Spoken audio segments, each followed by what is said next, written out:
Gingerbread Man Down, Clean Up on Aisle podcast. Welcome back to Clean Up on Aisle podcast, the dirty truth about grocery stores. I'm Jef Harmatz. With me, as always, is Adam Fligsten. Hello, Adam. Hello, Jef. How are you?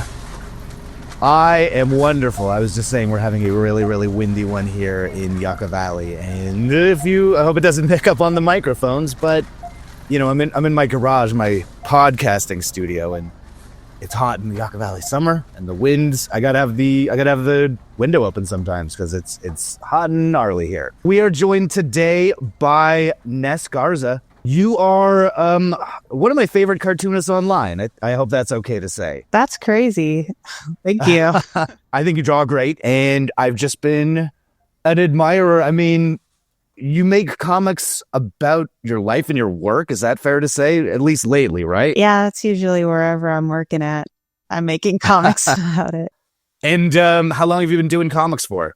Since 2016, which Okay. doesn't feel long, but that's quite some time. Yeah, that's 8 damn years. Yeah. I don't know. How would you describe your comics? I'll let you explain yourself before I start yakking at you. They're just straight up autobio. Okay. Yeah, pretty self-explanatory. I just write about anything that stood out in my life. But I know your comics from someone suggested because you were drawing Bachelor Yes. contestants, and I love The Bachelor, and I did Bachelor comics for a while. That's right. I'm so I'm into your new stuff, and I've moved a little past The Bachelor. I will say, in no shade to Bachelor watchers, like I got into The Bachelor. We had I want to put this delicately. We had a lot of Australian hot boys on the couch in Los Angeles. So my partner is from Perth, Australia, and Adam, you knew us in this time where it seemed like every young hot boy from Perth, Australia did some time on my partner's couch. Is that fair to say? Yeah. If you were a single lady, it would have been the place to be. But yeah, a little difficult for me as a guy who was just starting to date my partner at the time. That just a succession of just like the hottest, youngest boys from Perth, just like living on our couch for like a week or two at a time, just constant parade of it. You know, we're still together. That was 15 years ago. But actually, a friend, a hot boy on our couch, auditioned for Australian Bachelor while he was on our couch, and then he got it. So I had never seen much Bachelor, and when he got back to Australia, like 6 months later, we watched his season, and I thought it was the greatest thing in the world. And I went all in on The Bachelor. I think I watched like 14 seasons in like 4 months, and tried to self-style myself as an authority on The Bachelor. I was like writing articles for Time Out about The Bachelor and stuff like that.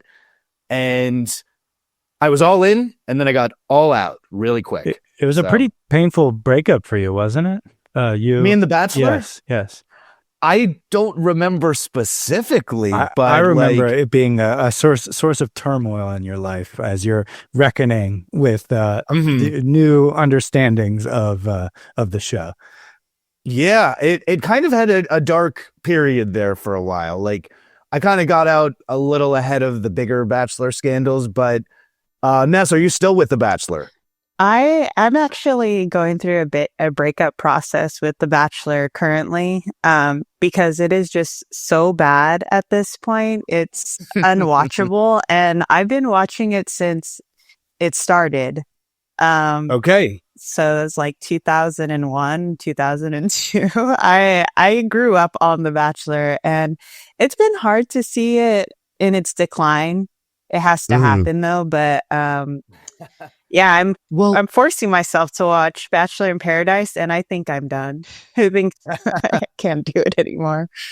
How old were you when you started watching The Bachelor? Like, I hope it's all right to dig into age and stuff. But were you like a little kid? I was like a baby. I was probably 7 or 8. Yeah, and I actually wasn't allowed to watch it. I like snuck in to watch it, and I was watching all those shows you shouldn't be watching, like that Swan show. is like vividly burned into my psyche.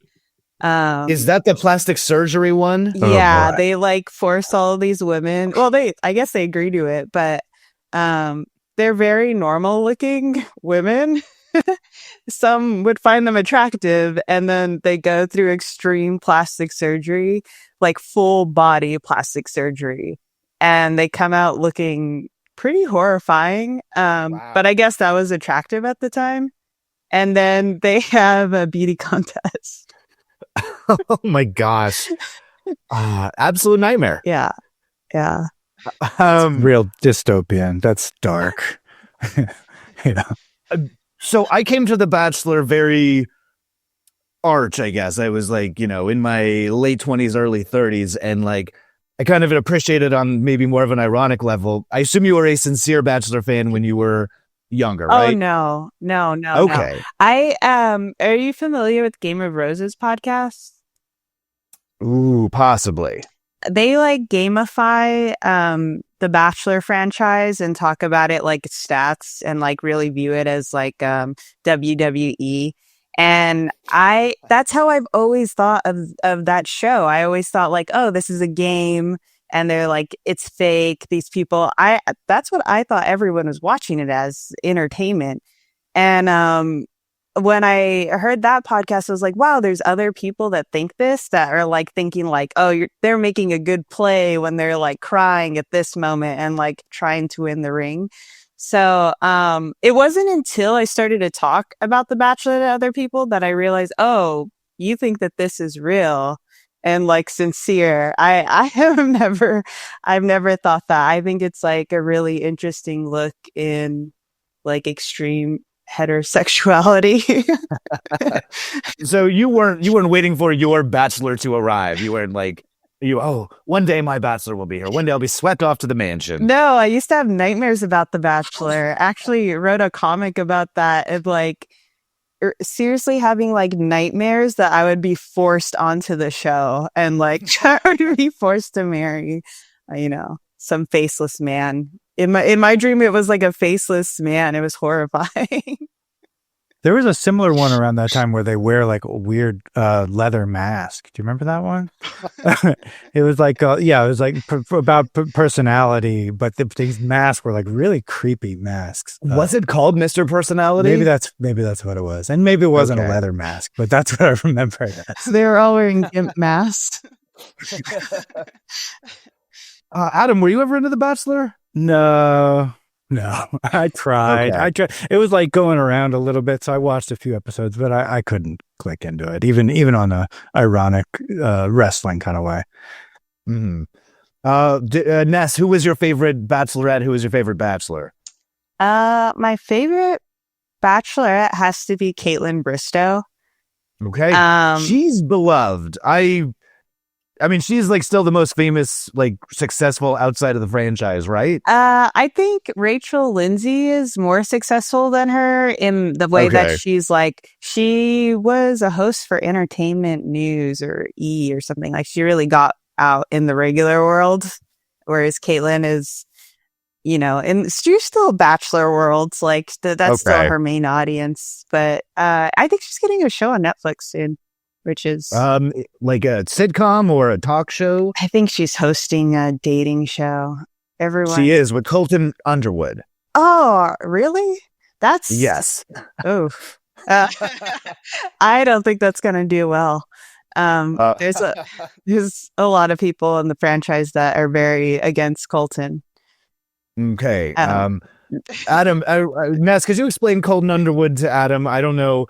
I know we're ostensibly here to talk grocery stores, but what's Colton's deal? Well, in my mind, he was the first gay Bachelor. He was not out while he was the Bachelor, but like he came out and now he's married. And he, I think he was a virgin on the show. Like they were really framing it that way. Like he's a virgin. That was the pitch. Yeah. He's never been with a woman before. And then it's like, because he's gay. Yeah. But it seems very obvious that he was gay. So it's like a really interesting season. But he got in trouble for stalking his the woman he ended up with in the end and like put an air tag on her car. So like, oh my gosh, people don't like him because of the stalking and the emotional abuse he caused this woman. But yeah, I don't like him. As soon as you told me that stuff, I'm like, that's nasty. This is stuff. after the season. This is after normal life? the show. Ooh. Yeah, in normal life. So like everyone hates him for that. They don't hate him because he's gay. Everyone's kind of upset that he did all that because like, then we could be like, cool, Colton's yay, Colton. Yeah. Adam, if you don't know, like, if you go on The Bachelor, like, it's not just you do that show, like, you join Bachelor Nation and they have all these like spin-off shows like Bachelor in Paradise. So there was like, was it Bachelor House or Bachelor Mansion for a while? Yeah. And you like do appearances and stuff. It's like, it's a whole ecosystem that I'm really, really interested in. So yeah, there's Bachelor babies now and they have a lot of followers on Instagram. Like babies of couples that were met. Okay. Yeah, yeah. It's like Muppet Babies, where it's just like an animated version of little Colton Underwood, little Caitlin Bristow, little JoJo Fletcher, and like they get into hijinks. Yeah. JoJo was my favorite Bachelorette by far. I don't know if you remember her season, but it was very clear from the beginning that she was immediately in love with Aaron Rodgers' brother, who was one of the dudes, and the whole season was like a formality for these two people to like actually be able to be together, and they're still together and they're flipping houses in Texas. So yeah, doing wonderful work. Yeah. of all like brothers of famous people you don't want to be Aaron Rodgers' brother. So maybe he's a good guy, but woof. They had a lot of drama with Aaron Rodgers in that season as well. Like he didn't show up for the family date, which is kind of the later episodes of the season. And he was dating Olivia Munn at the time, and they were very keen to blame Olivia Munn for like fracturing the family. And it was a big to-do in the tabloids at the time. But I think these days we know that Aaron Rodgers can just drive people away on his own without, needing a girlfriend to get involved and do that. So I don't want to cause any tabloid stirs of my own, but I have it on direct authority that when Aaron Rodgers visits someone's house and uses their bathroom, he pisses all over the seat. So really? Yes. Is that an alpha move or something? I don't know. Maybe he was really drunk at the time, but that's a thing that happens. Maybe it's like, he's he's just thinking about throwing the football so much that he can't even stop to think about where he's pissing.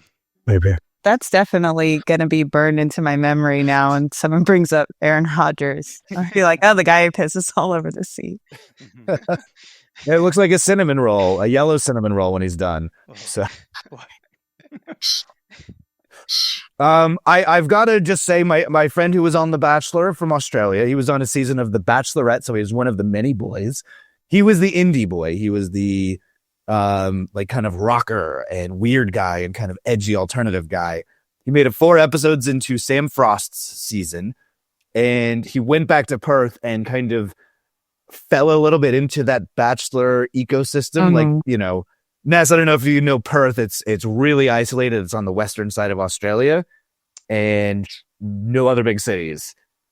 So when he came back, he was already like a rocker that was well known on the scene, but he like would go out and hit the bars with some of the other guys from The Bachelorette and The Bachelorette, and like, where they were the party boys on the scene for a while. And he eventually met his now wife at a club or something like that, but like kind of walked in with a few of his Bachelor boys and like met a lady, and now they're married and have a bunch of kids. So yeah, happy ending. That's required after you have to do the champagne parties until you find your person, I guess. What's precipitating the breakup with The Bachelor right now? It's so bad. They fired everyone who was involved because the ratings were bad, but the ratings were doing bad because they were bad at casting. They kept casting the worst people that had literal criminal backgrounds. Oh my God. And nobody wants to see that. Like, you don't want to see actual terrible people on your TV. I don't know. I don't know. Like, you don't want like, now Jax Taylor, like, I don't know if you know anything about Vanderpump, but I think like the TV world is like, okay, we can't have criminals on TV anymore. Anyway, so they fired everyone who worked on it, and I think they got some guy, a showrunner that might have been involved with Love Island or one of those like a more popular show, and he's trying to Love Island-ify Bachelor in Paradise, and it's just not working. Like, they're doing these really weird, like, I don't know, pan shots, and like the filming looks weird. It looks like it's supposed to be Love Island-y, but like people in The Bachelor are kind of boring and they don't cause drama. And that's not like the focus of the show, not drama in the way that like Love Island is. So it's just not working. And then they also brought on the Golden cast, like the senior people. Mm-hmm. And the problem with that is like they treat them like characters, like if Mickey Mouse was there or something. Like they treat them like they're not really there to fall in love. And the issue is there's just not that many older people. So I mean, like they just don't have very many options. So it becomes like very clear that no one there likes each other. And yeah, it's just bad. I can't watch it, and that's hard for me to say because I watch some terrible things and I stick with it pretty strong. Yeah, everyone's saying that this is the end. They did not renew Bachelor or Bachelorette. Like there's nothing on the books. Like nobody. Wow. Yeah. It's the end of an era. Yeah, and they're only filming the newest senior, the Golden Bachelor, and I guess he said on a podcast that I guess he thought no one was going to listen to, that he didn't want to date any women over 60. Not great. Yeah, that's not great. And like that's the whole point of the fucking show is to date women over 60. And wasn't like the first Golden Bachelor, he was like turned out to be like a nasty guy at the end as well, right? Yeah. I mean, is everybody that wants to be on The Bachelor just like kind of nasty and like that's what they got to pick from? They got to just pick like the least nasty freak. Yeah, they should just bring the show back and call it Least Nasty Freak. See, I would watch that. Yeah, there we go. That sounds good. That sounds fun. They should also make a show based on your situation. They should have can your relationship survive hot Australian guys? Australian. I mean, honestly, Australian hot boys on a couch would get a lot of people watching. So there's, if you can redo that and put some cameras up, who knows? We had the first time this happened, I was away, and my partner had been dating for like a year, and it was coincidentally the first time that the guy that ended up being on The Bachelorette was on her couch, and she was there with another guy, also very handsome, very successful artist. And when they met me, like I used to be a caterer, so I was like catering in Victorville in like a dry lake bed for like a week, and I came home and they're like, "Oh, very nice to meet you. We're glad you're cool, and we like you so much. We decided we're not going to try and steal your girlfriend from you." I was like, "Oh, thanks, fellas." That's right off of Temptation Island. The whole situation. The Temptation couch. Yeah. So should we dig into a little bit of your grocery store past, Ness? Oh, yeah. Yeah. Well, so you said you're in Durham, North Carolina? Yeah. Okay. And where did you grow up? Riverside, California. Oh my gosh. Yeah. Okay. So you're Southern California at heart, right? Through and through. Yeah. Awesome. Yeah. And so I'm from Long Beach actually. And so I kind of know the Southern California grocery store vibe, but what was your experience shopping when you were a kid? Like what grocery stores were you going to? How did your family shop? Definitely Stater Brothers. Okay. Stater Brothers. I think the only other store we'd probably go to is like a Mexican market, like those little small markets where you could like buy meat, like a carniceria. Yes. Yeah. So I kind of grew up with Stater Brothers, and then Adam and I lived in Los Angeles for a very long time, where they do not have Stater Brothers like in Los Angeles proper. I think it's either in Riverside or in San Bernardino. Yeah, it's their headquarters in San Bernardino. And since I've moved out to the desert, which is in San Bernardino County, we've got a lot of Stater Brothers here. And like, that's kind of become my favorite grocery store. Like, especially for this podcast, when I need to research like the archetypical grocery store, I'm like, Stater Brothers is it. Oh, yeah. And how often were you shopping as a kid? Did you think of it fondly? Like, did your parents take you a lot? Yeah, I'd say probably every time that we had to go to the grocery store, I was there with them. And I have a lot of thoughts about grocery stores, but like, I thought that Stater Brothers was like a good job. I think it is. I have some friends that have worked there for years now, and it was like a career. And I think it changed a little bit. Some people I know that were like, I'm going to die here at Stater Brothers have now gone on to different jobs because I don't know what changed there, but I have like memories of being like, almost like you're going into a department store. Like, I'm in Stater Brothers. Oh, because I guess like the other option was like Food for Less. And Food for Less is very clearly not Stater Brothers. So yeah, I guess when I went to Stater Brothers, I felt like, I don't know. How was Food for Less? Like, how would you compare them? Like, what are the differences between a Stater Brothers and a Food for Less? Oh, Food for Less is kind of like what an Aldi's is, where things are just kind of on the shelf and they cut down the boxes, but it's discounted food. It's Food for Less. So it's like, I just always remember getting cereal at Food for Less, probably because I was like, oh, sugary cereal. If I'm a kid, that's what I'm going to like. And then in Stater Brothers, when I was growing up, I don't know if this is still true, but the people who worked there had to like wear suits, not suit, but like dress pants and like button up shirts. And the manager would be around and he would actually greet people. Like, it was so, when I think about it now, it's like so old timey. Like, So in 2003, Jef, do you remember this? We were at college. There was a major supermarket strike. I do, absolutely. With the UCFW. And basically, it was a pretty rough contract that the supermarkets wanted everybody to sign. And it was a really long time strike, lasted 20 weeks. And unfortunately, both sides sort of claimed victory. Because both sides sort of got some concessions. But unfortunately, in hindsight, I think a lot of the working condition changes in Southern California grocery stores changed pretty drastically because of that contract. So I don't know if that 2003, 2004 lines up with the timeline, Ness, that you're thinking of, but it changed the game, I think, for a lot of people, for the worse, in my opinion. I'm sure. Yeah.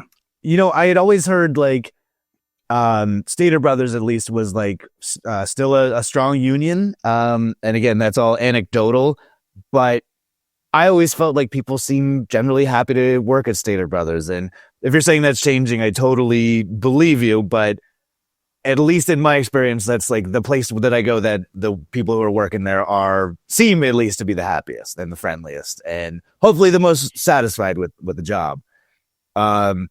Also, we still have I was at Stater Brothers just yesterday and like some of those guys still got their big red ties on, like their Donald Trump, like, you know, oversized, like kind of plasticky, satiny red tie and like still got the slacks and like there's still some people dressing pretty decent in there. So it does have that like, you know, we got to get our straw hat and our curly mustache to sell you produce kind of vibe, you know? I don't think I've ever seen that at Vaughn's or Ralph's or something like that. That's cool. I like it. Old school. Yeah. I'm your neighborhood grocer, and here's apples. You know, $1 a dozen. So right out of the basket. So after Riverside, were there any stops between where you are in North Carolina? Yes. I moved to Weed, California, which is like the very edge of the border in North. So like you're 30 minutes away from Oregon. Okay. And I've got to stop you very quickly. My mom grew up in a town outside of Bakersfield called Weed Patch. So I love towns that are about weeds. Yeah, there is about 3,000 people live there, and I was one of them. What was the grocery store situation in that small town? It was rough. There was Grocery Outlet, which ended up being the main place to get food. Because the closest store to me was Dollar General. And unfortunately, I had to become very familiar with the grocery section, quote unquote, grocery section of Dollar General. And they also had a local market called Ray's, and they had so many options, but like almost everything there was rotten because it was overpriced, for the area, like is very low income. And no one was buying the meat in time. No one was buying the dairy on time. And I wanted to support this like local grocery store, but I couldn't because I didn't want to spend a lot for rotten cheese. So yeah. But I got to visit a Fred Meyer's, which is Oregon's big grocery store, which I think is owned by Kroger. Okay. So yeah, just a kind of a Kroger variant. Oh, no, it's beautiful. Okay. Yeah, they sell like clothes and all kind of kitchen stuff. And I think they sell furniture too. And they have like the best selection of anything you want grocery wise. Yeah, I was like, whoa. But it also must have been shell shock after just being at Grocery Outlet and Ray's. And how is grocery shopping in Durham? And unless you have any other big stops that you want to mention, like that are notable for grocery stores before Durham. I moved to Texas after that, and I was in the Dallas-Fort Worth area, and that's when I worked at Kroger, and I shopped at Kroger. They had a Kroger like every half mile. It was actually insane. It was like really crazy. They really love stores over there. What was your position at Kroger? Where did you work? I was the lead of frozen foods. Yeah, they made me a manager like within a month of working there. It was a bad choice. I've been reading a lot of your comics about your current employment situation, and didn't you just recently become the senior employee as well, having not been there a terribly long time? Oh, I am like, I've worked for Amazon longer than anyone in my building. Okay. And I just started. So you kind of find yourself with just a little bit of stick-to-itiveness, and you find yourself in charge of people, right? Yeah, I'm being put in charge of people for some reason. I want to talk a lot more about your work situation in the comics that you've been drawing about the work situation, but real quick, like how often do you shop in Durham, and where do you shop? Like, are you once a week, every day? Every day I'm at a grocery store. I think me and my partner, I don't cook. He cooks a lot. And we're also not good at shopping. Like no one's making a list. So it's always like, oh no, we need eggs. Here I should shop at Harris Teeter mostly. And Harris Teeter is owned by Kroger now. So it's almost exactly like Kroger. And also we're next to a Mexican supermarket called Compare, but my partner thinks it's called Compare. And we looked it up, and I guess the owner decided to name it that so people can say Compare or Compare. So like satisfies both markets. But yeah, it's pretty good. Pretty good market. I love the Mexican supermarket. I go there. That's probably one of my main places. I get beans and tortillas, fresh tortillas. Best place. Nopales. Love it. I really like that Mexican market, like supermarkets will just sell like a gallon of refried beans and rice. Yeah, I love it. It's like instant, 3 nights dinner. I love it. It's great. Yeah. How does the refried beans come in the big gallon? Is it like in a tub with like a little like spigot on the bottom? You know those like Chinese like soup containers that are kind of big? Yes. And yeah, it's like that kind of, at least the one near me. But yeah. Yeah. Okay. Yeah. We only have a pretty small Mexican market here in the high desert, but whenever I go down the hill to Palm Springs, I always mess up the name of it. It's a big chain called Cardenas, I think. Oh yeah. I love Cardenas. They sell a bag of beans. You could get you could get a giant bag that is very reminiscent of like those milk bags they had. You cut the corner off and just suck the beans right out of the bottom there. I would do that in a heartbeat. It's like if you're running in a marathon or something, you just suck it down. We were talking at work today about the Boston baked beans that used to come out of like a gumball machine where you would put like a quarter in and then just hold your hand out and they'd just like kind of come tumbling out of the little metal flap there. Oh, the candy. And, yeah. Okay. I mean, you can do that with like refried beans, or probably more realistically, like dried beans, like dried pinto beans, dried red beans or whatever. That could be quite fun. We could really reinvigorate the bulk space of grocery shopping with the gumball concept. I think Sounds we have fun. that at Winco. Oh, In the gumballs? No, not in the gumballs, but definitely a lever that you pull and they all come Okay. out like that. Yeah. I haven't been to a Winco in a minute. Do they have them in Durham? No, they have them in SoCal. So we are definitely interested in talking about your time at Kroger. What years was that? I think it was 2022. I only worked there for about a little over half a year, I think. Yeah. But already shift lead, eh? Yeah.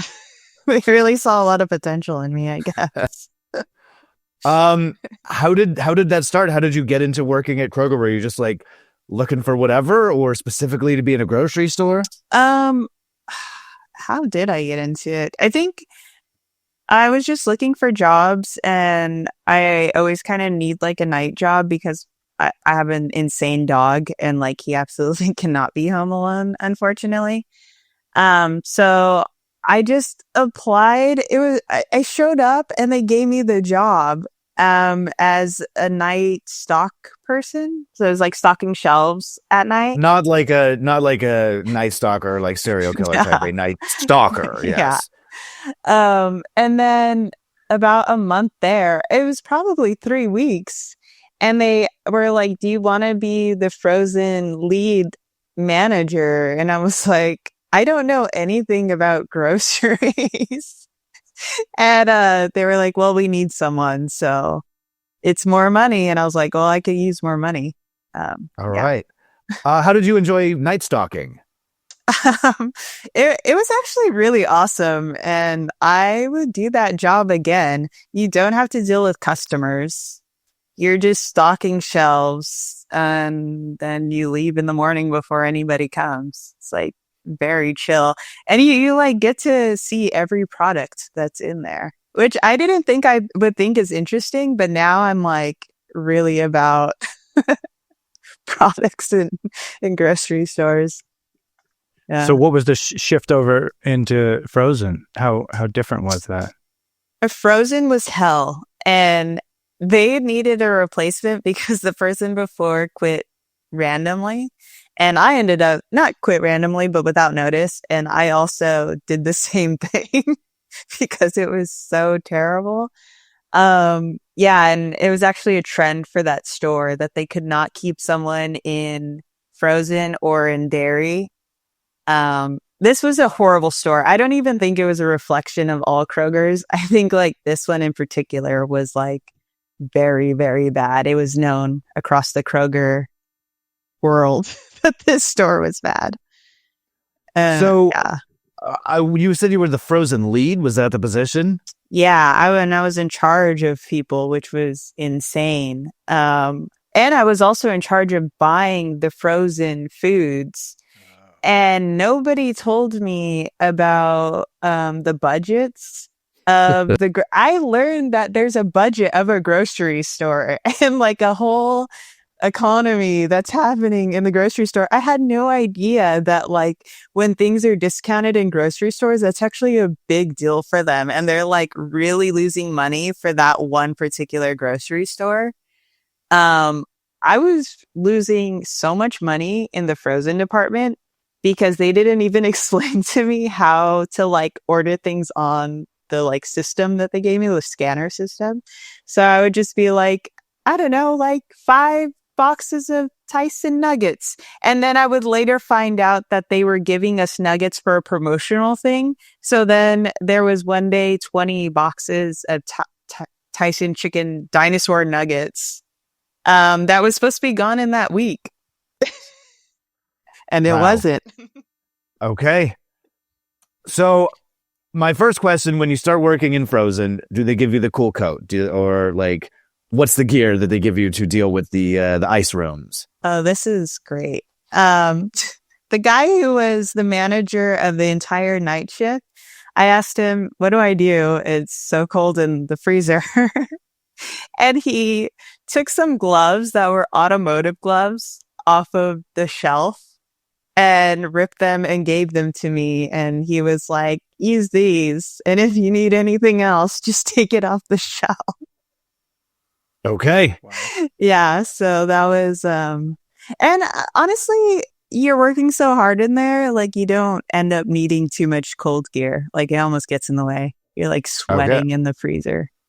Surprisingly. Did anybody brace you for it? Did they say like, oh, it's going to be cold? You should. I mean, that was your introduction to the cold. Yeah. No. Yeah. It was like some gloves to work on a car.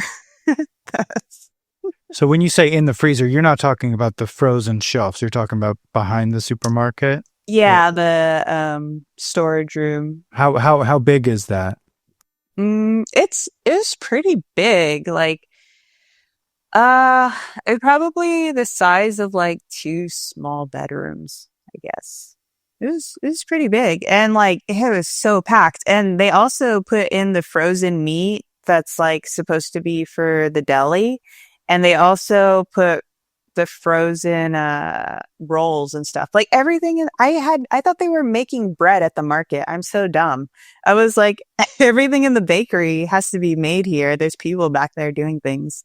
It's all frozen. So that was all in there too. Yeah, like even those little cuts of cake where it's like it looks like it's a cut from the cake that's from the bakery. It's frozen. Mm-hmm. Oh, and it's already packaged. So were you in charge of managing like the cake slices and the I hope that the coleslaw wasn't frozen too, but like, you know, all that sort of stuff. Unfortunately, I was in charge of organizing for everyone else, and I think it was because they didn't want to do it. So it'd be like the delivery truck guy would just put all the stuff in the freezer, didn't care where it went. So at times I'd open the frozen storage door and it would just be like a wall of rolls, and all of my stuff would be behind there. So I'd have to get a pallet jack, take out all the rolls, get my stuff, put the rolls back. And I also like had to deal with all the ice cream melting. It was like a lot of organization stuff was left on me. And there was always like crab legs on the floor for some reason. Did the power ever go out while you were working there? It did. It did. Did that cause chaos in terms of yeah? It really should have, but it didn't, and they didn't care. And I have to tell you that the ice cream went unfrozen, completely melted so many times, and refrozen, and you just put it back on the shelf. I was going to ask, and I bought some real ruined ice cream from some grocery stores, and I got some places like, I don't buy ice cream from these places anymore, you know? Yeah. You're not like, you know, getting it into like a rag and then wringing the rag back into the tub or anything. Like, it's not like leaking out of the Ben and Jerry, right?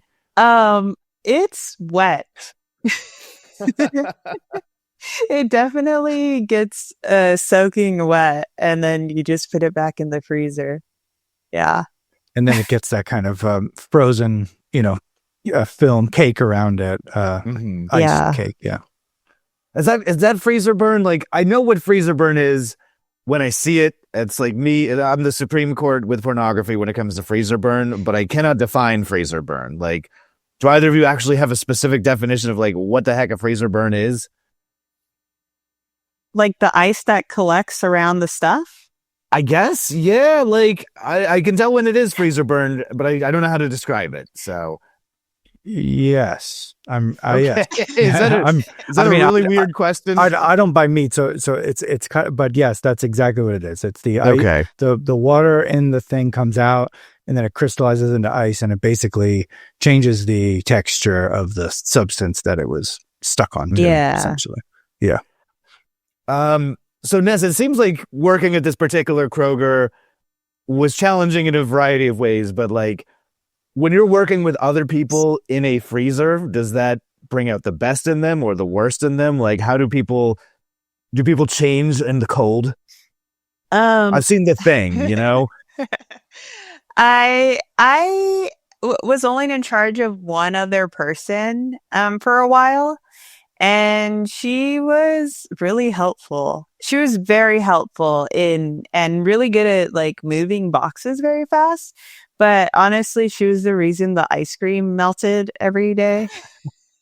Like he was sitting on it or just moving slowly on just it? Like moving too slow, like way too slow. And I'm not the kind of person that's going to be like, move the fuck on. Like, please just do this. So I would stock the pizzas, the vegetables, the meat, all that. And then I'd have to help her. So yeah,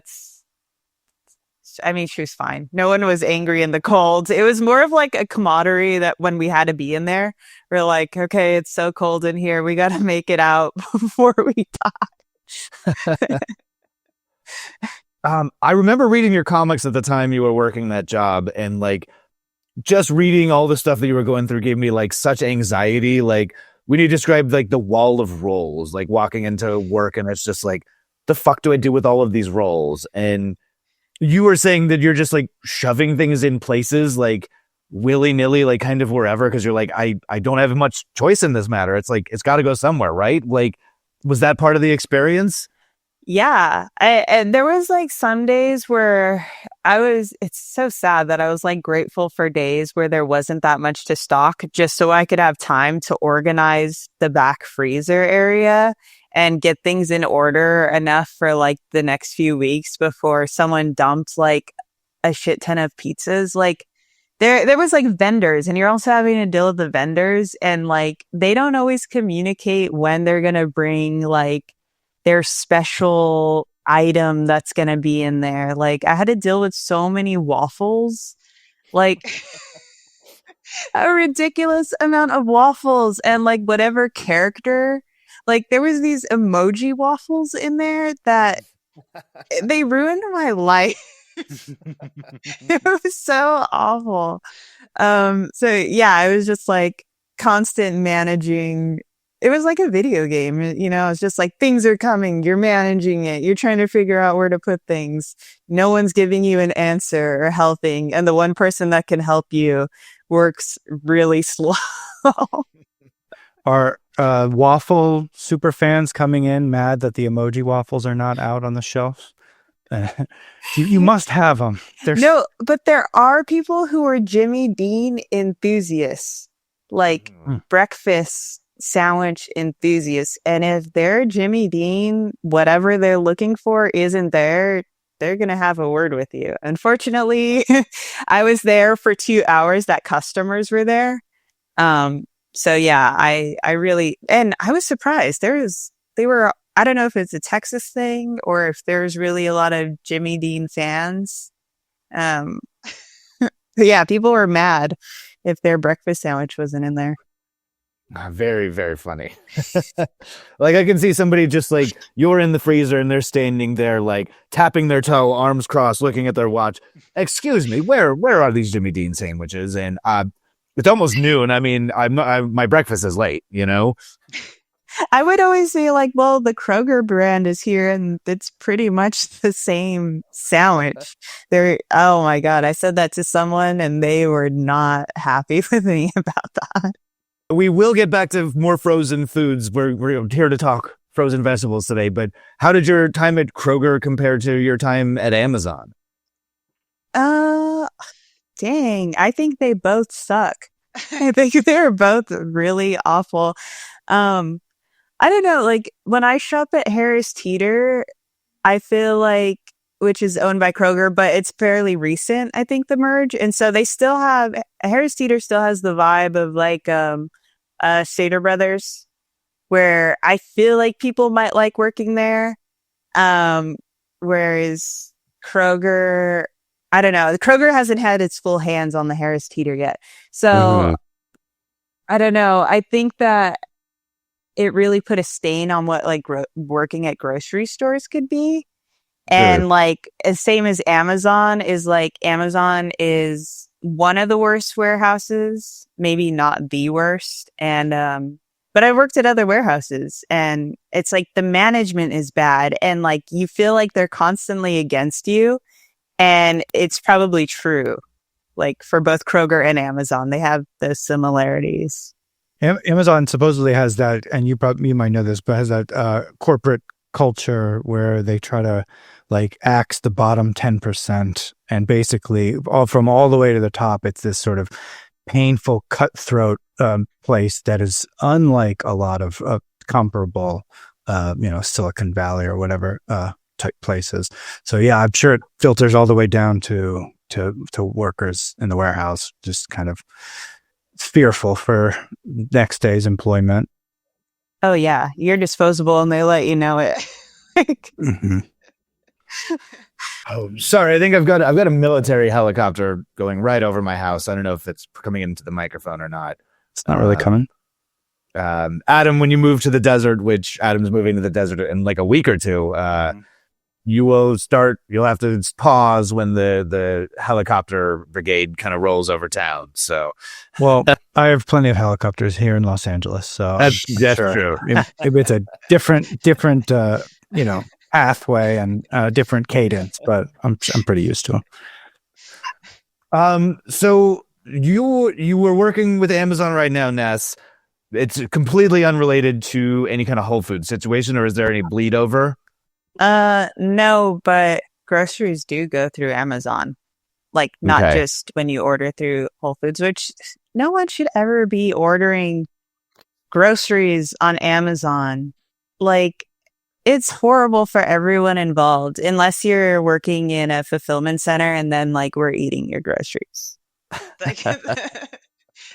What kind of groceries are people ordering on Amazon? Like, what are you dealing with? Is it like frozen stuff? They have like frozen warehouses where you can I think you can get frozen stuff like on Prime and it's not coming from Whole Foods. But when I worked in a fulfillment center, I mean, I guess it wasn't groceries, and it was like granola bars and stuff. And we would just break them open, like, oh no, they broke, and eat them. Like a lot of Cliff Bars and gummy bears and I guess like junk food and stuff like that. Is it like a big box of loose gummy bears and you're just like sticking the fist in, or are they like little boxes full of small packages? Oh, it is like, the Black Forest gummy bears. It's like a big bag. Okay. You just like tear that open and be like, oh, it's damaged, and put it in a damage bucket, and everyone would just walk by and take handfuls. It's like a very regular thing that happens there. They got to get that packaging more durable. What's going on? So you would not recommend buying groceries from Amazon, having been behind the scenes over there? Oh, no. Okay. Also, it's just dumb. Have you ever been to one of the freezer centers that they were mentioning? I haven't, but I have a friend who works in a frozen like grocery warehouse, like the whole place, not frozen, but like refrigerated. So I've learned a lot about that. It's fascinating. That's like honestly more fascinating than any warehouse I've worked in. I just deal with packages. Anything you can share? We don't want to get your friend in trouble, but like, what makes it more interesting than the Kroger freezer section? I don't know. Maybe it's just his warehouse, but like crazy stuff happens in there. A lot of antics, a lot of like food fights, food play. Food play like in an erotic way, or no, but definitely a lot of pallet jack. A lot of pallet jack accidents. I mean, I'd love to maybe like go by and see if they've made a snowman out of Dippin' Dots or something like that. The snowman of the future. Well, should we dig into the topic at hand? Should we talk about frozen vegetables? Yeah. All right. Did you ever? So you've talked a lot about ice cream and waffles in your time, but did you have any experience with dealing with like the pouches of frozen vegetables or the little boxes of spinach and things like that? Yes, and that was the worst part. Other than the ice cream, I'd say that was the worst part of the. Oh man, it was terrible. Frozen vegetables, those pouches, they open so easily. They fall everywhere. So you're sweeping up green beans? I'm not. So, and I don't think anybody else was. And it's not like when the package of gummy bears accidentally, quote unquote, opens. It's nobody wants to stick their hand in and have like, well, these peas. We got to get these peas while the getting's good, Yeah, I'm not looking for lima beans and watercress. So I know Adam and I kind of have dug into a little bit of the history of frozen food. When we were talking about this as a topic, Adam, it was a couple days ago, and I offhandedly mentioned that I was very familiar with how the Bird's Eye guy invented flash freezing. Did you know that when we first started talking about this? Wait, that you were intimately familiar with it, or that Bird's Eye? I feel like we were talking about the topic, and I casually was like, well, yeah, obviously, like the Bird's Eye guy invented flash freezing. I don't know how common that knowledge is, or if that's just like stuff that I happen to know, but were you all familiar with that? I wasn't. Okay. No, I don't think I necessarily was. Yeah. Okay. Yeah. I'm glad I had that information at the ready for us. But yeah, I have his name here. Clarence Birdseye invented flash freezing. And did you dig into any Clarence Birdseye? Sure. Yeah. What's your take on him? Well, he's kind of he's a salesman. So he's a bit of a braggart. Let me see if I can find the actual thing. But he basically, Birdseye himself. This is from the book is called Fresh by Suzanne Friedberg. Birdseye himself recognized that marketing was half the battle. Consumers had to be convinced that proper freezing did not destroy freshness, but rather captured it perfectly. He illustrated this claim with a classic fisherman's tale. Years before, while working as a fur trader in Labrador, he claims he had observed Inuits ice fishing. He noticed that their catch, quote, froze stiff almost as soon as it was pulled out of the water into negative 50-degree air. When thawed months later, he claimed the fish were still alive. Definitely not alive. So are you calling into question the story that like the Inuit people showed him how to flash freeze? Yes. Okay. I saw that. I took that as just like face value, like white American imperialism, like kind of coming in and taking, some classic traditions and figuring out how to monetize it and industrialize it. I did totally take that at face value, but I can believe that is like totally a hustle as well. Yes. I mean, I do think he was up there and there were fishermen there and he was doing some kind of ice fishing, and he did notice that the fish after thawing were much better than he expected. So I think that's all true. But in terms of this sort of a fanciful, like L. Ron Hubbard tale of being introduced, that I call bullshit for sure. Okay. Yeah.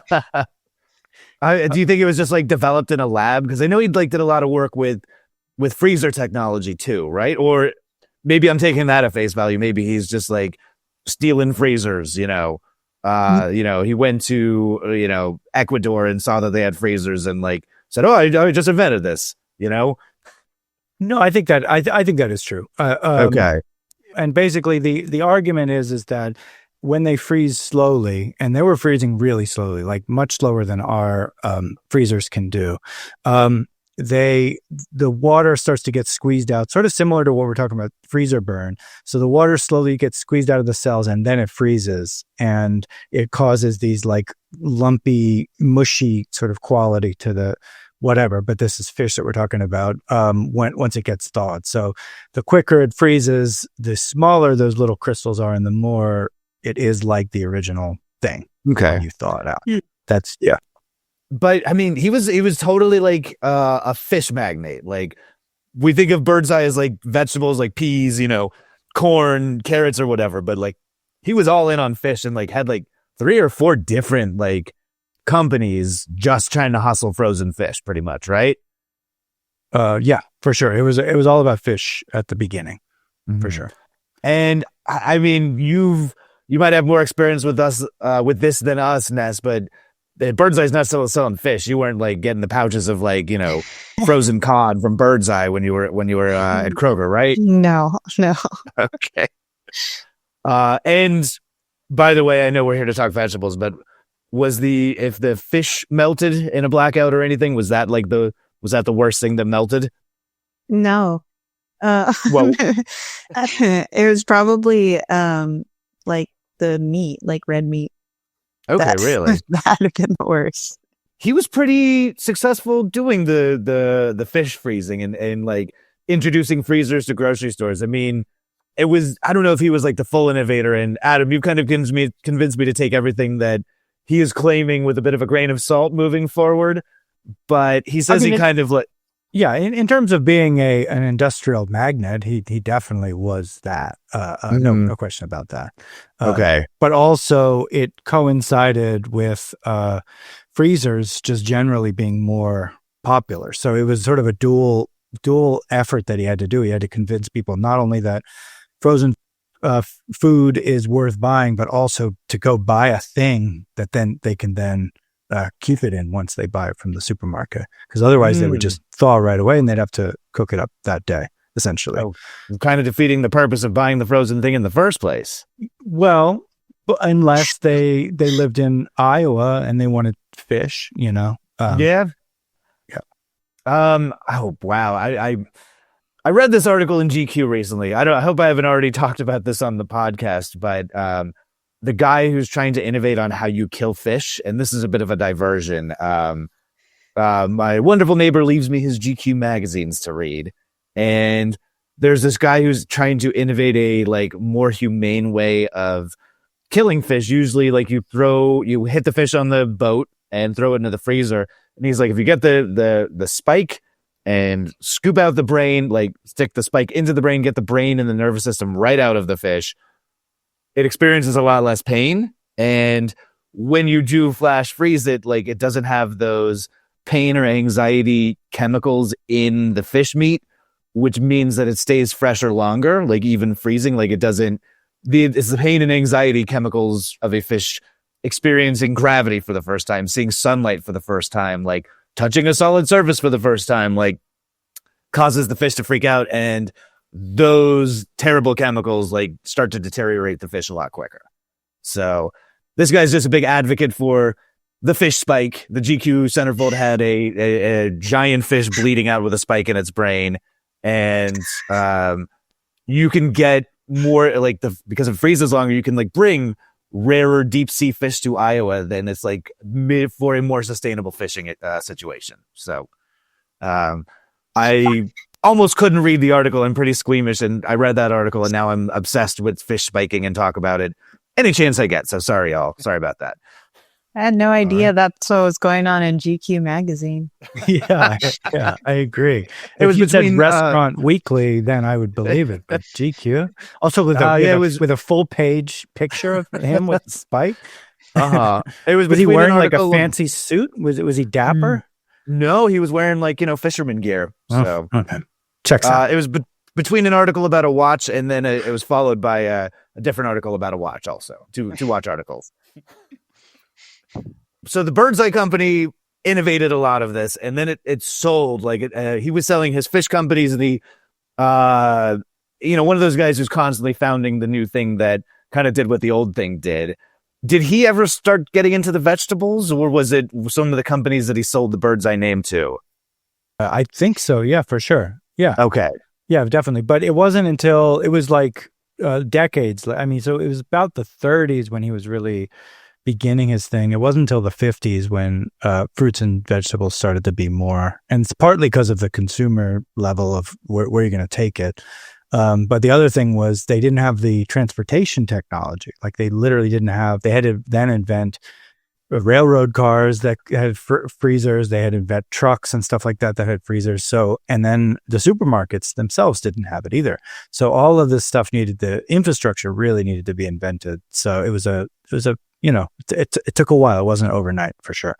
Mm-hmm. Like whenabouts, like, I mean, I don't know if you have this information, but like, I'm an 80s baby, and like as long as I've been alive, I remember grocery stores having freezers. So like, I assume it's a few years before I was born, maybe 60s, 70s, when all of that kind of infrastructure kind of solidified. The late 50s, early 60s, which actually coincides with our frozen pizza episode. That's exactly when the frozen pizzas were starting out. So yeah, so that's really when it started.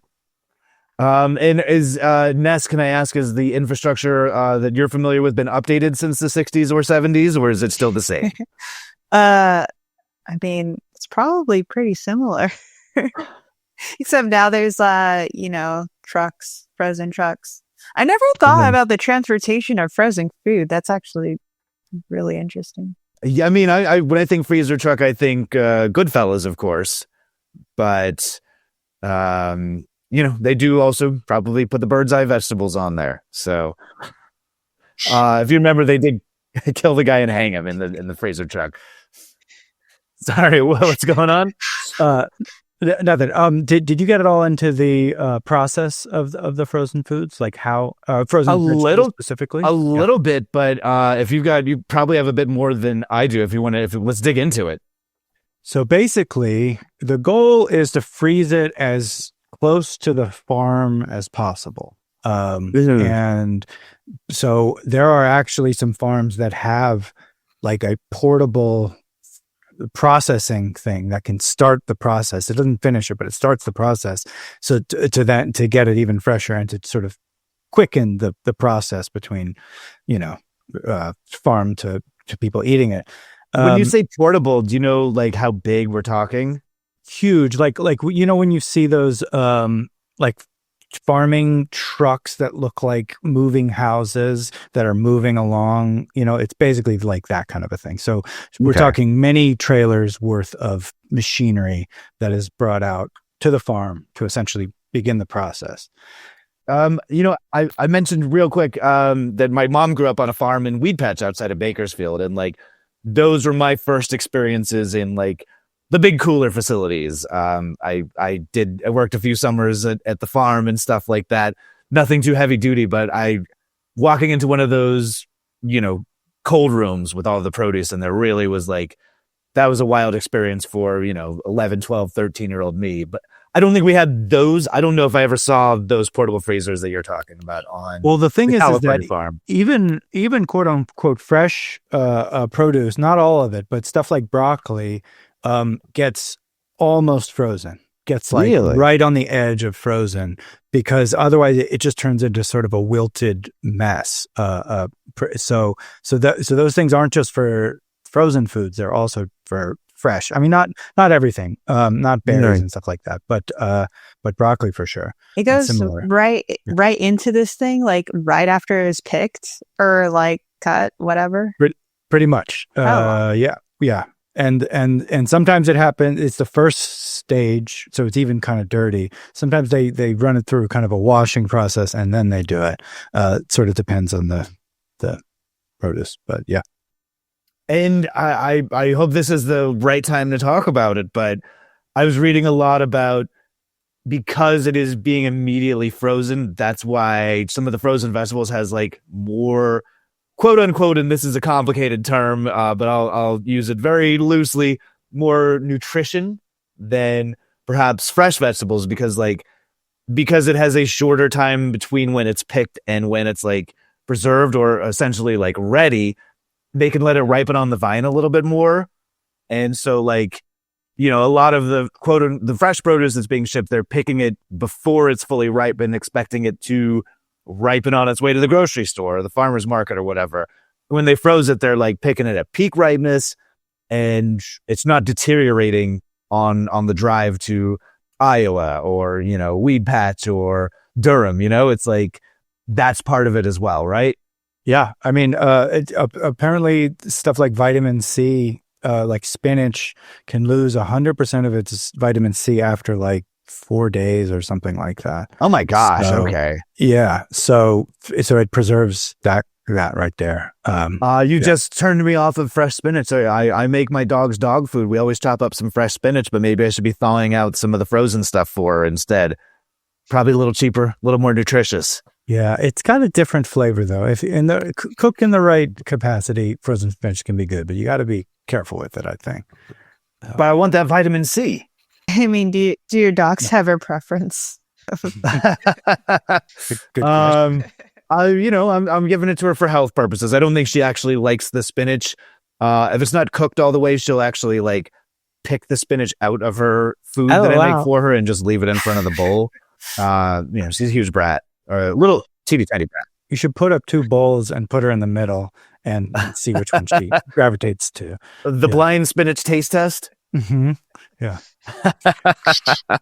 So let me take you through the process now. Okay. This is not like not fruits. This is most vegetables, especially green kind of vegetables. So they're taken off the farm. They're cut often by a human being, put into a box.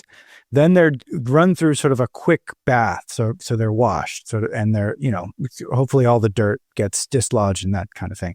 Then, and this is the part I didn't know, they're quick blanched. So they're actually par cooked super quickly.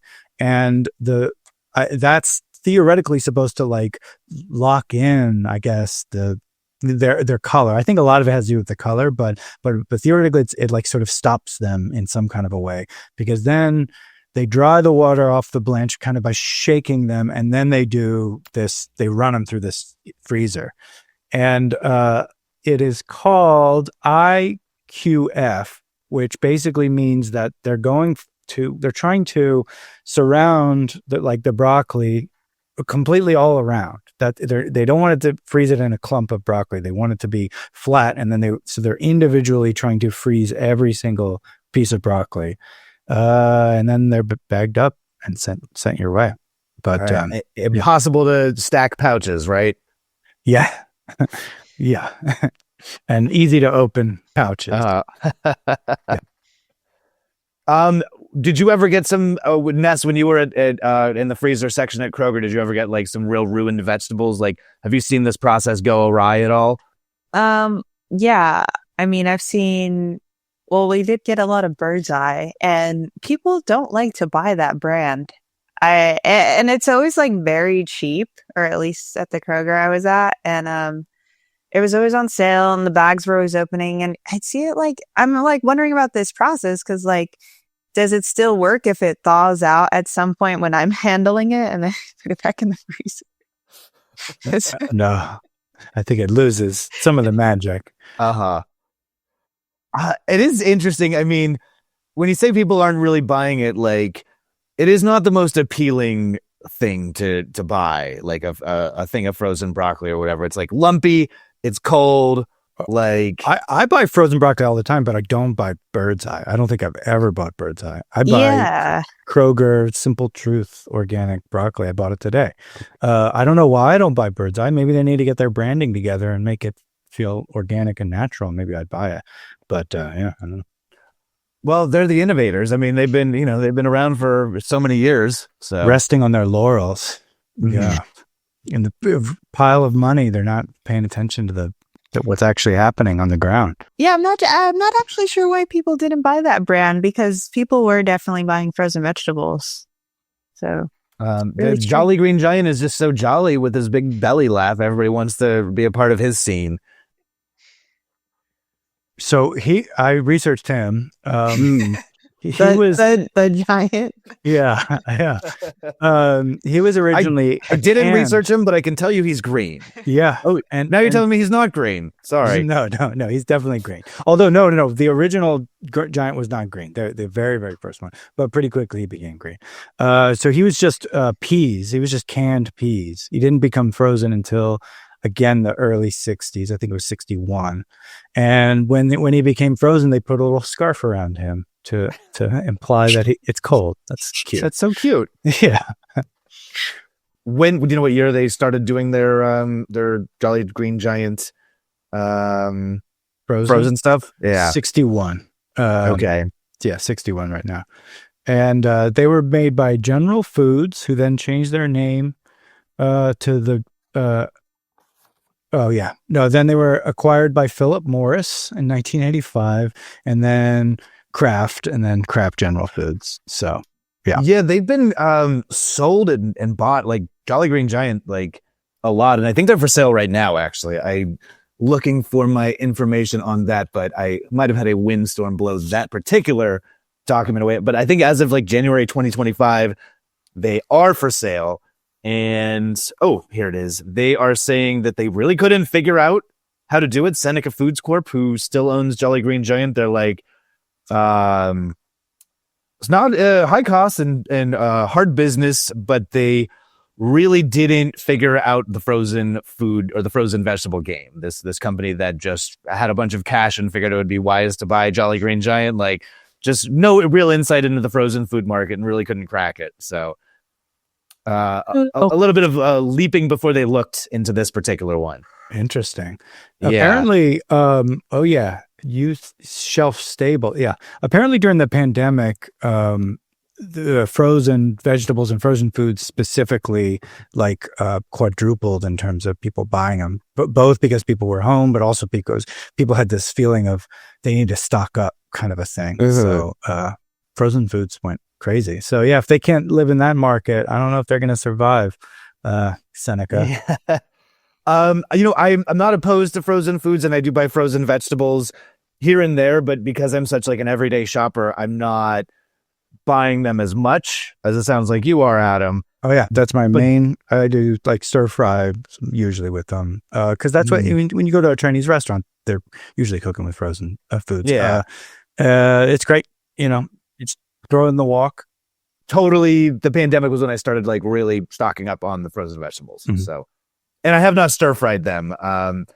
Ness, Adam and I got a stir frying cookbook about a year ago that we've both been working our way through, the J. Kenji Lopez Alt wok cooking cookbook. So I had a stir fry today. Oh, awesome. Yeah.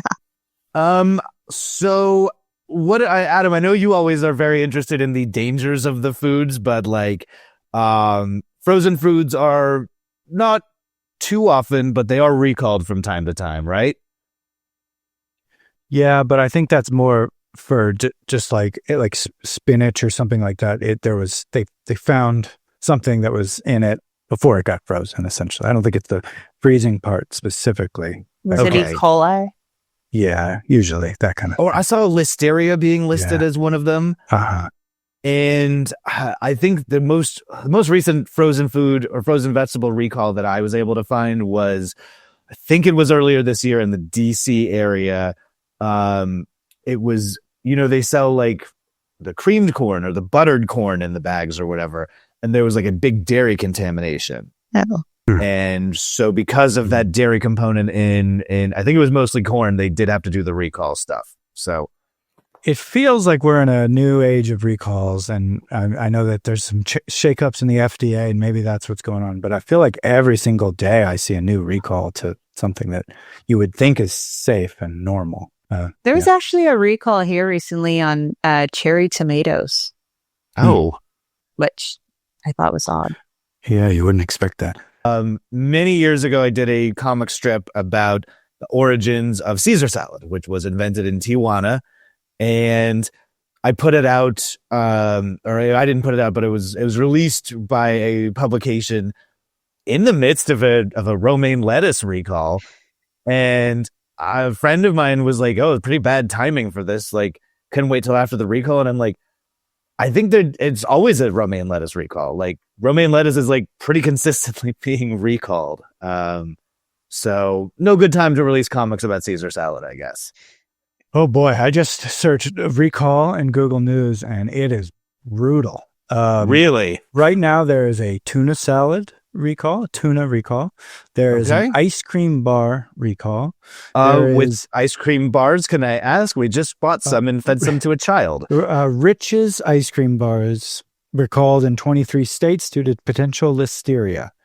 So I've never heard of Rich's, but apparently those are recalled. There's it's a canned fruit recall where they found lead in some canned fruit. This is all today's news, by the way. Oh, Jesus. Oh my gosh. Yeah. Ness, did you ever have to deal with any recalls in your time at Kroger? No, I didn't. Thank Okay. God. I'd have to hide all that stuff until someone picked it up. All right. So I tried to find the absolute first frozen food because... I did get a recall on spinach. Really? On spinach blocks, and it was the Kroger brand. Was it Birdseye? Oh, Kroger. No, it was Kroger brand. Was it Simple Truth, or was it the other Kroger brand? It was the other one. And people actually came in and audited the whole place and took it down and put up signs. It was crazy. Oh, wow. It was good for me, though, because I was like, cool, these people are doing my job. Was that the first time you had to like load stuff back onto a truck, or? They said I couldn't even touch anything.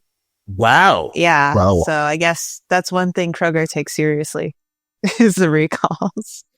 I mean, I've already said this in a different episode, but it feels like our entire food safety system right now is just people scared of being sued, and that's essentially the protection we have.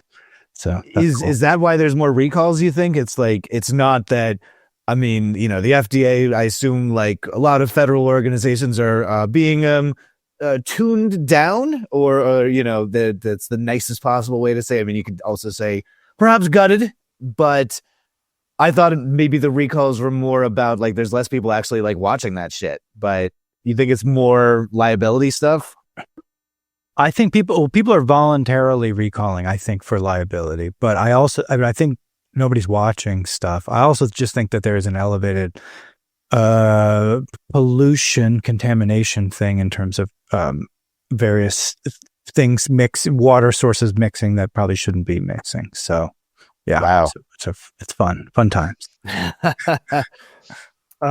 Well, speaking of contamination and stuff, I'm kind of obsessed with this. I think this is like a big TikTok trend and like a parenting trend, but people are giving their kids like raw, or not raw, but like frozen vegetables to snack on. Like that is like the trendy new snack right now is, parents, come here, young child, have some frozen peas as a snack. And then they eat them like chili and cold. Have y'all seen any of this? I'm not on TikTok very much. Does it seem like the kids like it?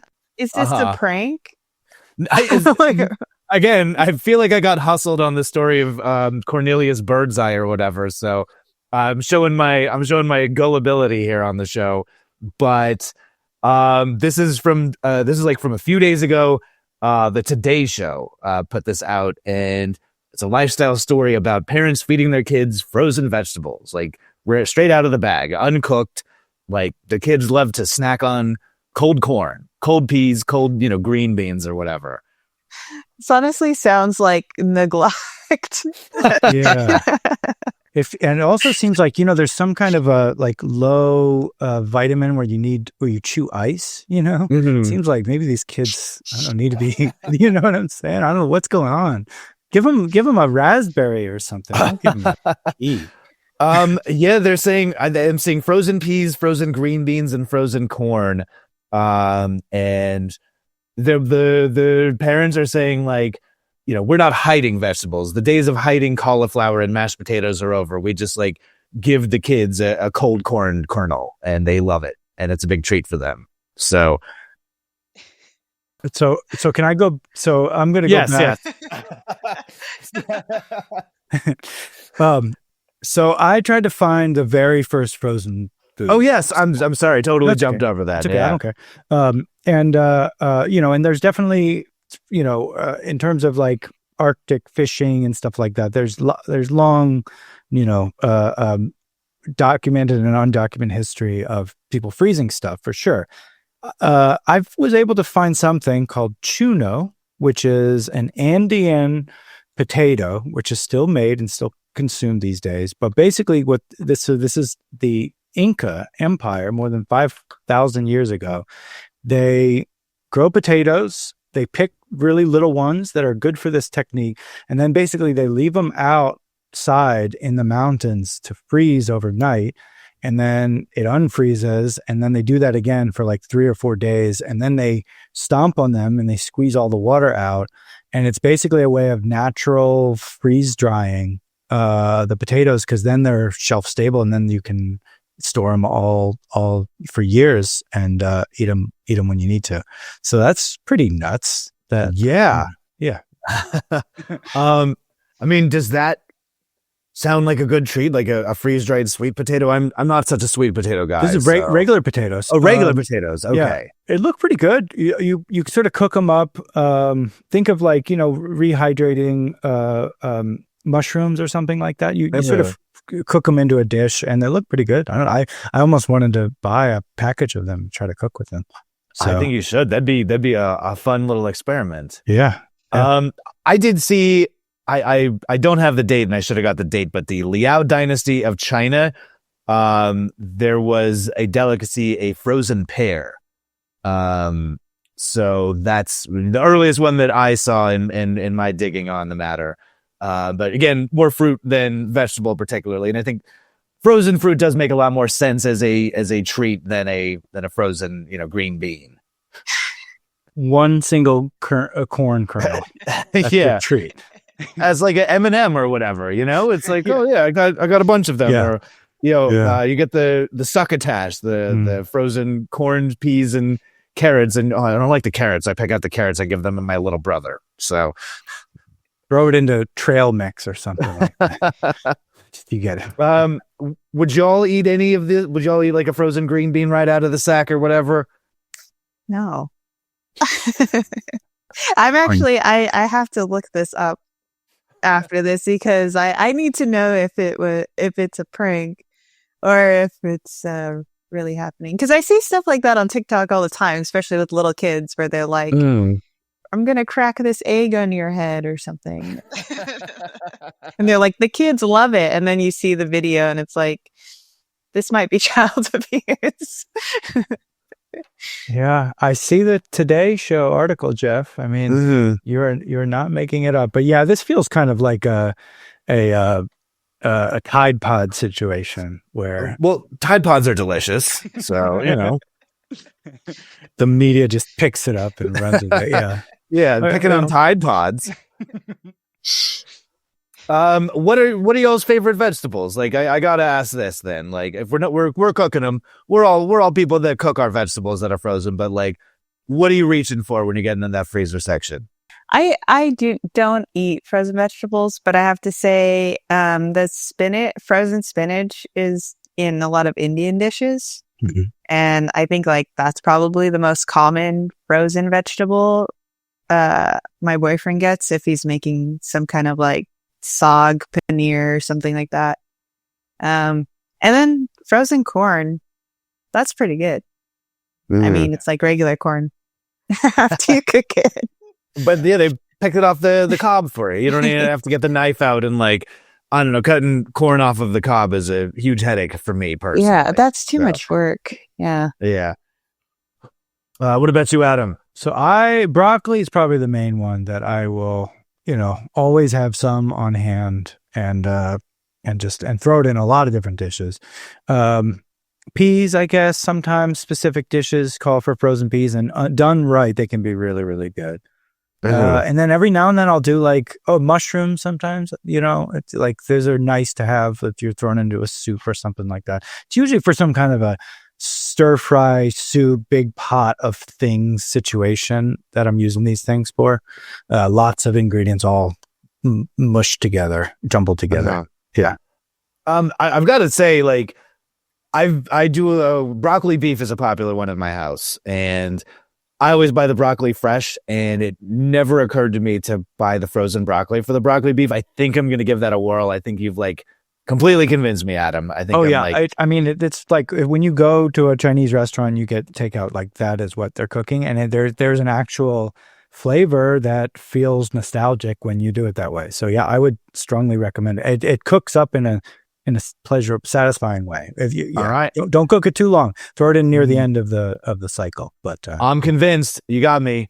We didn't really touch on this, and maybe we'll have to save it for another episode. But like a lot of the vegetables that come in the freezer section are like pre-sauced. Like you can get like the cream spinach in the little cube or whatever, or a big favorite of mine when I worked in an office in Malibu. That was a very unpleasant job, and I didn't want to spend $40 to eat at a Malibu restaurant for lunch. So if I didn't bring a lunch, I'd pop over to the Ralph's, I think, and like you can get like this microwave package of Brussels sprouts, and it would like steam up with like, I don't know, kind of like a garlic sauce or whatever. And that got me through a lot of bad days at a very bad job in a very rich part of the world. And so that was super helpful for me. And like, that might be like, I hadn't even thought about it in years until we were talking about this. And now I'm like having like big nostalgia flashes for like the sauced Brussels sprouts in the bag. So. Is this in the sort of early 2010s? Roughly? Yeah. Uh-huh. So I did some research on those steamed bag things, and that's roughly when they started to be really sort of ubiquitous. And I feel like they were in a real Goldilocks period before people started to know about microplastics, but after they figured out some kind of a steamed bag technology. So as soon as you brought it up, I was like, "Oh, you're going to tell me that I have cancer now from that." I mean, we all eat stuff out of plastic. But supposedly heating up plastic is supposed to be worse. I don't know. Who knows about any of this stuff? I was going to ask y'all about your worst frozen vegetable takes. And like now the one that I said was my favorite is after the new information you gave me, Adam. Now I would say that the frozen steamer bag of Brussels sprouts with the sauce is my least favorite frozen vegetable as well.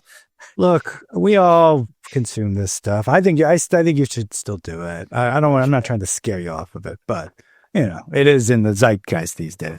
I love carrots. I love roasted carrots, and there's nothing that I want less than a carrot that's been frozen and then reheated. I'm like, carrots are easy enough. Like I feel like I can like fuck with carrots well enough that I don't need to do the frozen ones personally. So that's my pick for like the worst frozen vegetable. Y'all?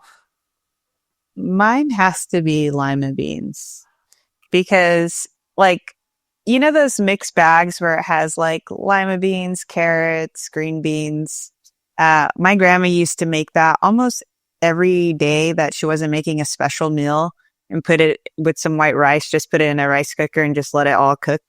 And the lima beans are just like, I couldn't imagine anyone eating those ever. But then I had like a unfrozen lima bean, and I thought, this is pretty good.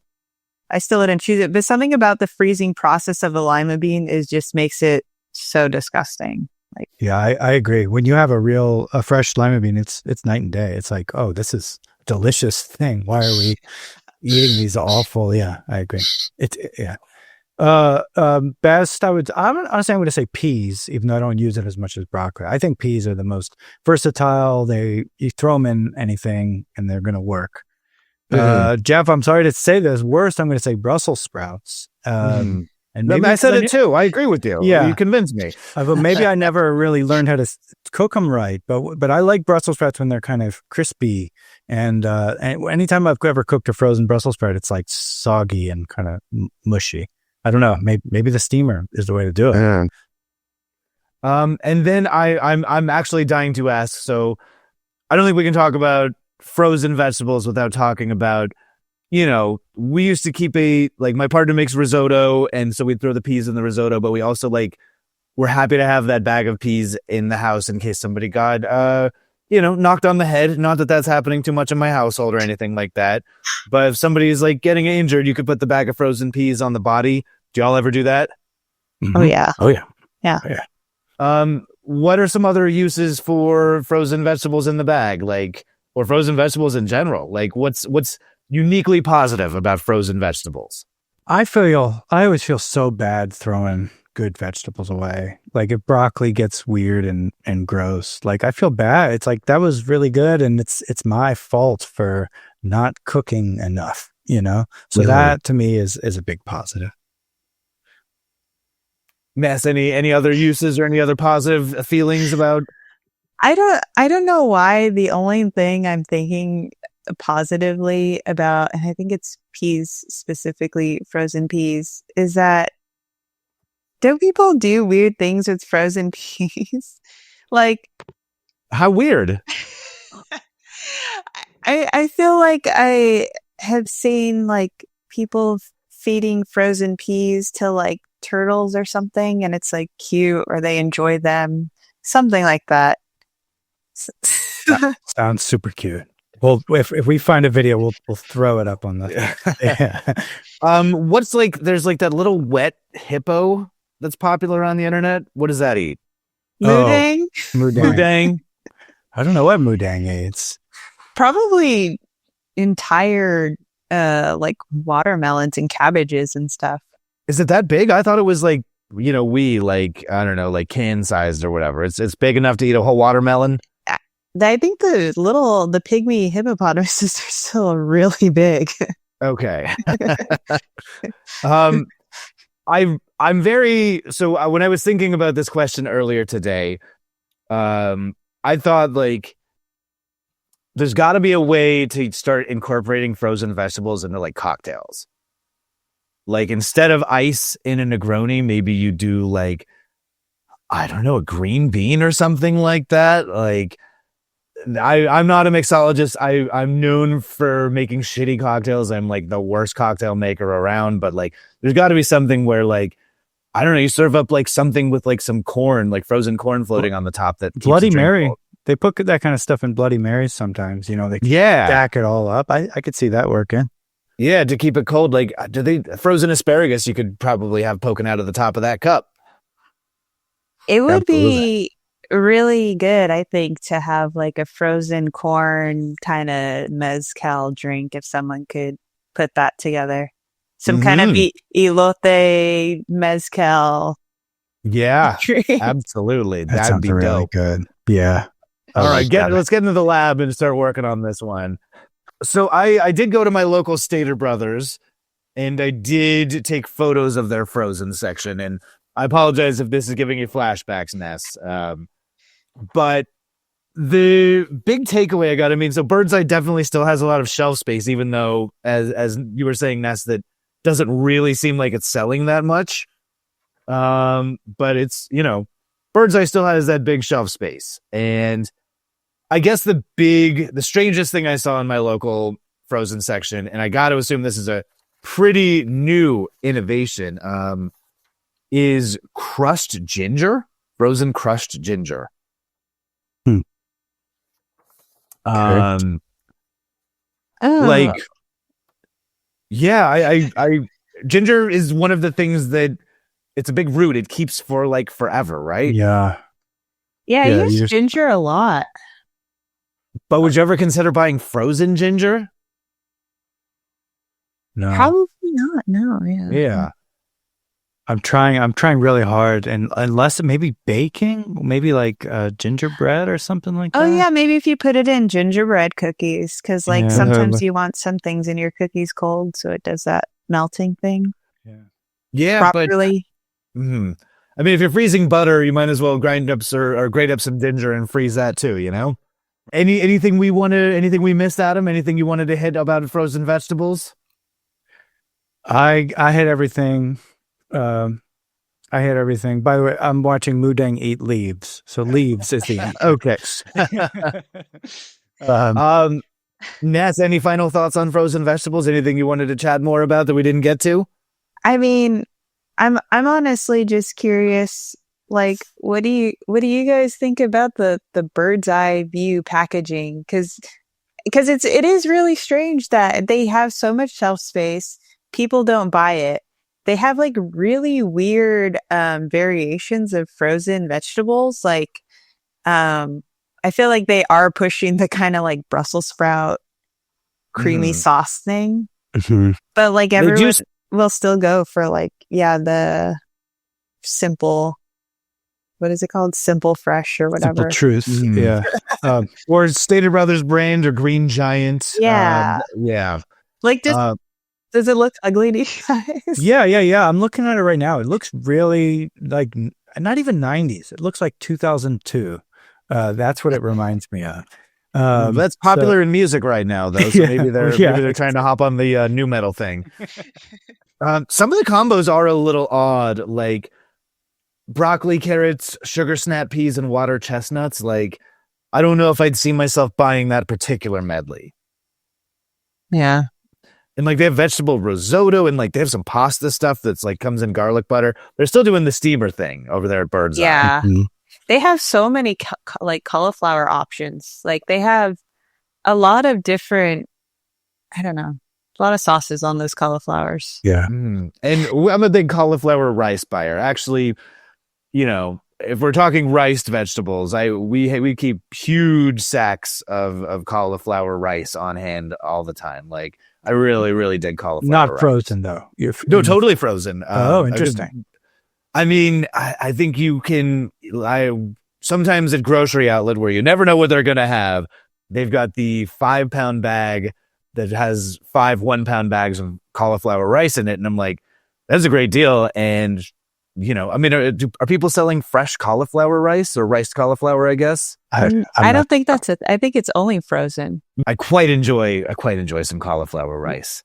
One of the things that's been fun for this podcast, like we've gotten pretty good at the supermarket news, like the industrial magazines and stuff like that about supermarkets. But I found one today called Packaging Digest, which is all about packaging. Well, you just told me I'm not supposed to digest the packaging and that it's got microplastics. Well, that's what it was about. It was about steam, quote unquote, steam right. So a whole bunch of people came out with a proprietary system for this sort of steaming in that sort of early 2010s era. And I learned that from Packaging Digest. So check it out if you want to know more about packaging.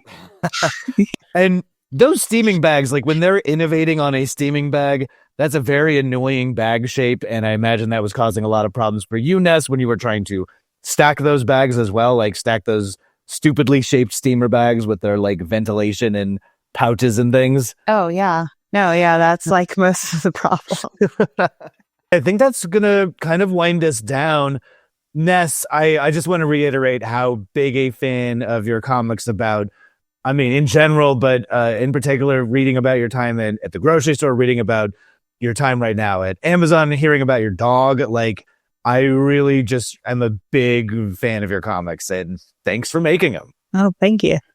If people want to find your comics, if they want to find more out about you, or if you have anything you want to plug, like where can people find you?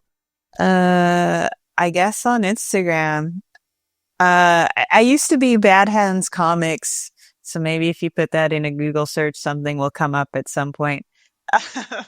Right now, my name on Instagram is Practical Ness. We'll put all the links, including some of your comics about Amazon and maybe working at the frozen food section.